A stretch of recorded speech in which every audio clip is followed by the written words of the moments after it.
Hello, my name is Paul. I have a great camera, the Lumix S1H, and I make actually some money with it. And today I tell you about my settings in this camera and why this camera is great. Subscribe to my channel, please.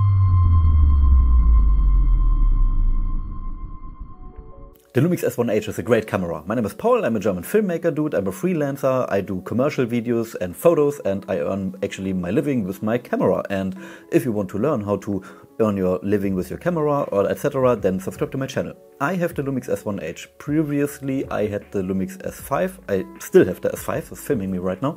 And the Lumix S1H is a great camera, and I tell you today why the Lumix S1H made me some money I couldn't have got with the Lumix S5. So this camera has a special ability and it made me actually some more money. So let's come to my settings. On most cameras there is a C1, C2, C3, and I change always the C1 mode to the maximum settings the camera has. This camera is Netflix approved.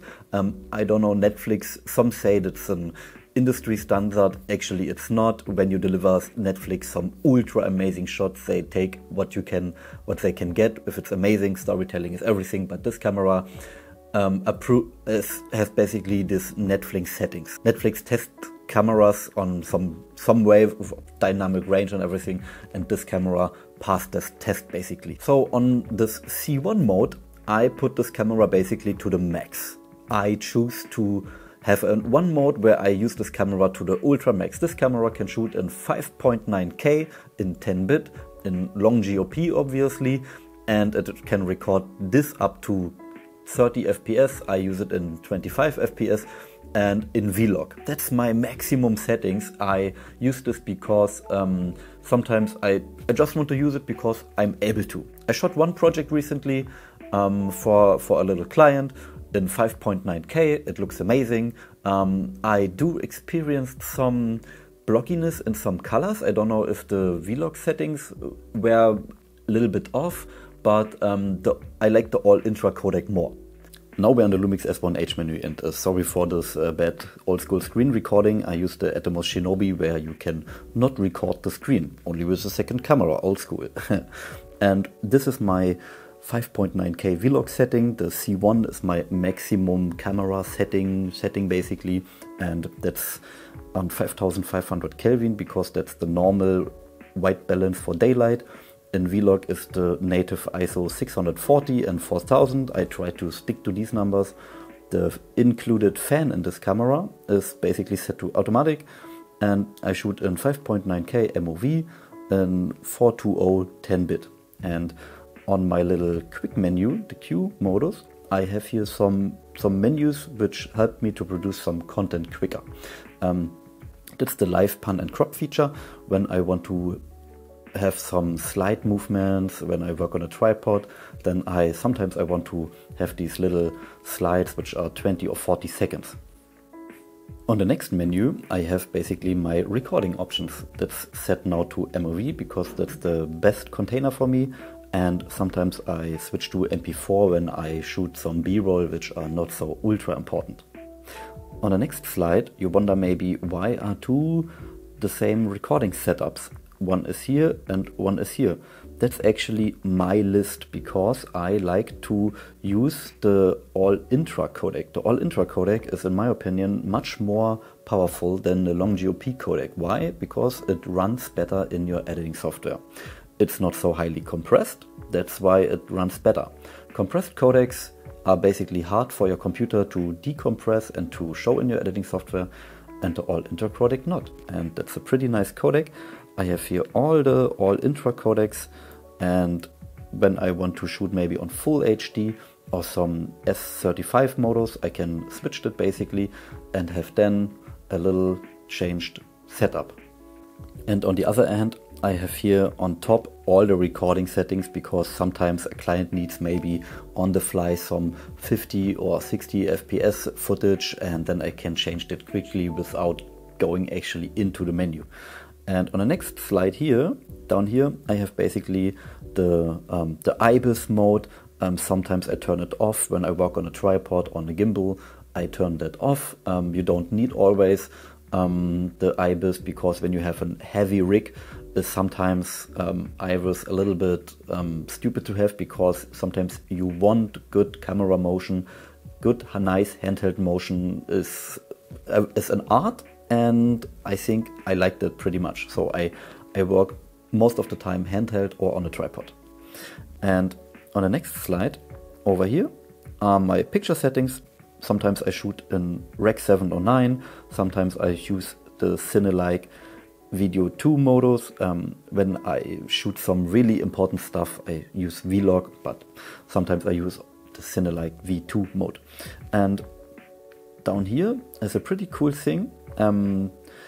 This little dial helps you to basically change the spot metering. It gives you a little nice triangle down here. Let me change that, and it tells you how much stops are you overexposed. I am here 6.3 stops overexposed, and when I changed it to here, I see plus 0.7, and that gives you a good indication how much overexposed you are in certain areas. You can recover up to plus 6 stops of overexposing in the Lumix S1H, which is pretty amazing.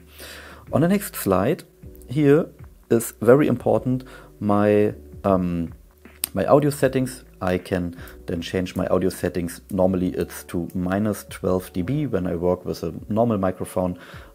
When I work in a pretty loud environment, I dial it sometimes even more down. And when you film in a very quiet room and want to have some cool, nice audio, then you can change that back to minus 6 dB. But I would recommend to leave it at minus 12 dB. That's the normal standard version to record some clean audio. And when we go here to the focus pulling setting, I like this. That's pretty cool. You can set some photos, some focus positions where you can have a nice focus throw, which is basically pretty cool when you want to record some nice focus transitions. And you can basically set up to 3 different focus settings, which is pretty cool in my opinion. You can also change the beginning point of your focus transition, you can change the speed of your focus transition, and you can set the waiting time between each focus transition in your camera, which is, in my opinion, ultra cool. Then you press basically record. If you have an SD card in your camera, then you can press record. And you have some nice cool focus transitions, which look a little bit more mechanic. You cannot achieve this with your hand most of the time. I don't work with a focus puller or anything, and for me is this feature pretty cool. And noise reduction is here now set to minus something. No, it's actually set to 0. Sometimes I use the noise reduction when I shoot some low light and I cannot stick to the native ISO of 640 or 4000. Sometimes you can shoot in ISO 10,000 or even more. I delivered videos on clients where I shoot on ISO 20,000 with this camera, and then I use the in-camera noise reduction. It saves you some pretty major post-processing time, and I can recommend this feature pretty much. And sometimes I want to have the picture a little bit more sharp. That depends on the situation, on the shooting style, but sharpness and noise reduction are sometimes pretty necessary to change. One tip when you shoot humans and when you shoot the face, basically of women in an interview situation, don't use sharpness at all. When you want to soften the skin a little bit, then apply a little bit noise reduction. That softens the picture in general a bit, but also the skin, and people tend to have smoother skin in the video. And yeah, that's basically the settings I use in this camera. I use the S1H to most of the time for my professional work. I use the Lumix S5 for YouTube stuff and vlog stuff. These settings are a little bit different. I shoot then in MP4 25 FPS in a low bitrate to save some memory space, because sometimes I don't even grade when I want to have a nice video from my vacation or a nice USR road trip video or anything. Then I grade my footage, of course, but for a nice YouTube video, whatever, I just shoot, edit and give you some knowledge, I hope. Yeah, the Lumix S1H made me actually some money, which I couldn't have achieved with the Lumix S5. The picture quality is sometimes identical. When I would do when I would show you two different frames from a Lumix S1H in the same settings with the Lumix S5 and maybe 4K, Vlog, 25 FPS, blah blah blah, you wouldn't see a difference. But the Lumix S1H can record indefinitely. The Lumix S5 cannot record indefinitely in 4K, 50 or 60 FPS and not in 10-bit. And I had a client basically a week after I purchased this camera, had I a call from a French diversity project, etc. And this interview was basically set in a studio with with two cameras, and they wanted an hour-long interview. I had to film this interview in 4K, 50 FPS, 10-bit, and this camera can deliver this indefinitely. In the Lumix S5, I had to press stop and then again record. That some people think, oh, that's not so bad, because you can just hit the record button, stop for a second, and then continue recording. But when your client wants to have this setup, then you deliver them the setup. And when you are in an interview and you ask someone a question, and this person needs maybe 5 minutes to explain this question, and you have only 3 minutes left, and then you have to make a break, tell then the interviewer, could you make a break please? And then the whole take is basically trash, and this camera prevents you for that. So what I want to say is that this camera has definitely a purpose, and it's, in my opinion, for the professional working environment better suited as the S5. Also because of the low pass filter. The low pass filter prevents the moire effect, and it gives you a better looking image in terms of closing and sometimes on skin. That's like the extra little sauce why this camera looks a little bit more cinematic than the Lumix S5. And that's some so little minor differences between these cameras. But these minor differences are actually the little key to have a little bit more professionalism in this camera. That's why this camera is also more expensive, because it has the fan, the viewfinder. That's not a video about Lumix S5 versus S1H. That's my settings in the Lumix S1H. And yeah, that were my settings in the Lumix S1H. And I use this camera for my professional work. January, February is sometimes not so much work. I recently shot 1 or 2, 3 cool projects with this camera, and yes. And I give you a little secret now. On not all my projects I use the 5.9K 10-bit Vlog settings, because that's an ultra hard amount of work, and I have to have a lot of storage and have to make proxies in my editing software. It depends on the client. Sometimes I use also for a client's MP4 and natural color profile and no grading at all, only cut, fast delivering. You book me, and the next day you have basically a finished video.